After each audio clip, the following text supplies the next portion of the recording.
I'm Kylie, and I'm going to be making an over-the-garden wall dress. Over-the-garden wall season is slowly coming upon us, and I can feel my power growing by the second. With every degree the temperature drops, I become more powerful. So, I'm making a dress based off of this wonderful print by Gast. I saw Maksy's video where she made the Wirt and Greg pieces, and I absolutely fell in love with the pumpkin one, so here we are. Right off the bat, I'm gonna have to make a couple of changes just kind of based on my skill level. While I love the way the bodice is constructed and the shapes it creates, I think it'd be safer to just stick to a normal bodice pattern. Additionally, instead of matching the stripes of the collar to the stripes of the skirt, I think I'm gonna leave it as one long gathered piece. I'm gonna be honest, I had no idea where to start. Luckily, I had this pattern laying around from when I thought, yeah, I'm definitely gonna make a ball gown one of these days. This was enough to get me started in tackling an off-the-shoulder top. This also meant that the decision to make the dress one long piece or two separate pieces was decided for me. Okay, materials. I got a yard of this fancy cotton, enhanced cotton, I don't remember what they called it, but I liked the texture and more importantly the color. I then got 2 yards of each of these green cottons for the skirt and the collar. Then just bits and bobs, bias tape and thread, not really much going on here. Time to get started.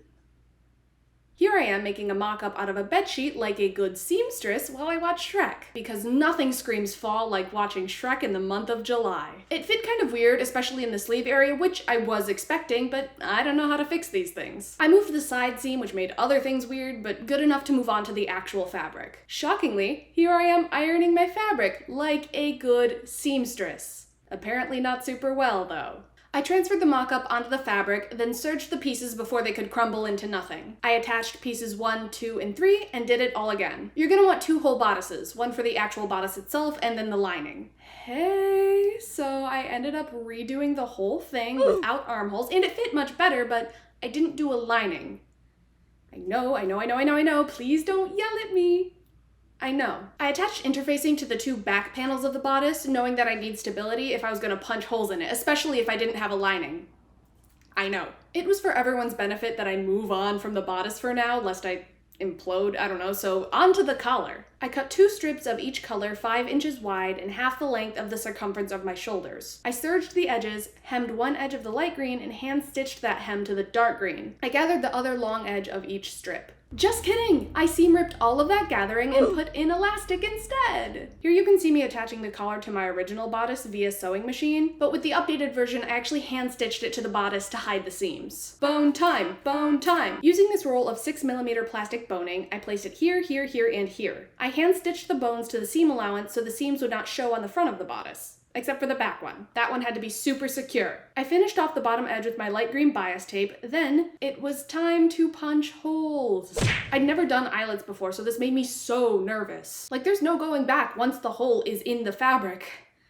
I punctured the holes with a soldering iron because I couldn't seem to punch holes in the fabric the regular way, and the burning fabric smelled so bad. Like a wasp got into my apartment and I never found it again, which is terrifying, but if it wasn't already dead, I am sure the burning fabric fumes killed it. Turns out putting in eyelets was pretty easy though. I then laced it up with this cording that I think I was gonna use to make sandals or something. On to the skirt. I hate cutting fabric. Sewing? Fine. Cutting fabric? I knew I wanted box pleats and I knew I wanted it to be poofy. I feel like box pleats can turn out ugly really easily if you're not careful, so it was probably smart to do a mock-up first. Too bad I am lazy. 'Twas math time, which I am not horrible at, but I was better a long time ago. Essentially, I guessed what size pleats would look good, and I came to the conclusion that I liked 3 inches around the waist. This meant I needed 10 panels to fit my waist. So I figured out how wide I could make the bottom of each panel with the amount of fabric that I had, which came to 7 inches.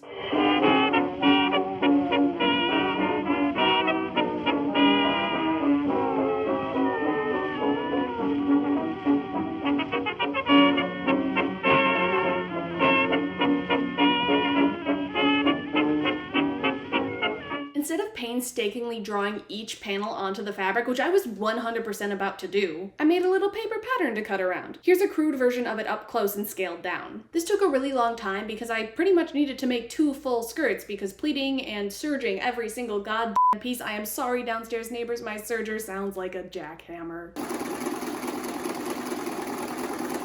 The way box pleats work is something like this. You have all of your pieces sewn together, then you fold the light green pieces over top of the dark green pieces so that the left half of the light green is covering the right half of the dark green. Then on the other side, the right side of the light green is covering the left side of the dark green. But before I pleated, I made sure to stitch the hem up about 1 inch. And because the skirt gets really wide really quickly, I gathered the end so that when you fold it up, it doesn't bunch. Genius. Wow, look! It kind of looks like a real thing now. Onto the waistband, which I did not film, but you know, make a waistband, add interfacing, the usual. I closed this off with an invisible zipper. Have you ever made a petticoat?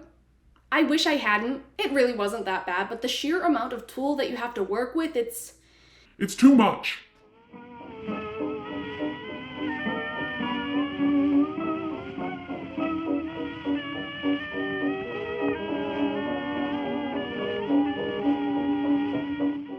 I followed this tutorial by this wonderful YouTuber, Kiralee Cosplay, so please check her out if you want an actual tutorial on how to make a petticoat. I gathered the tulle by turning up the tension on my machine, not the method she uses. I also didn't add the ribbon to the ends because I'm lazy, and I didn't do a lining because usually I just wear shorts under my skirts and dresses anyway. By some miracle, I decided to try on the petticoat after just doing 2 layers with the skirt on top, and I am so glad that I did this. Like, 2 layers alone provides maximum poof, dare I say too much poof. And that means I simply don't have to do a 3rd layer. The sewing gods were looking out for me that day.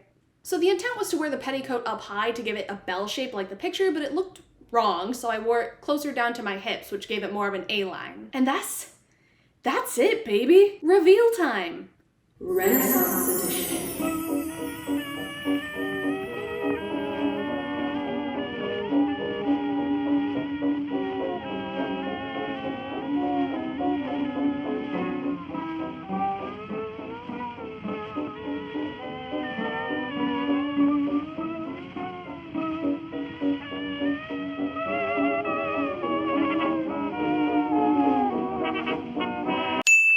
There are plenty of areas that could use improvement with this outfit, especially on the inside, but the outside looks okay, and isn't that all that matters? If I were to do it all again, I think the biggest advice I could give myself is to take time and go in with a plan. Mock-ups are so annoying, but they're there for a reason, and sometimes you gotta do more than one.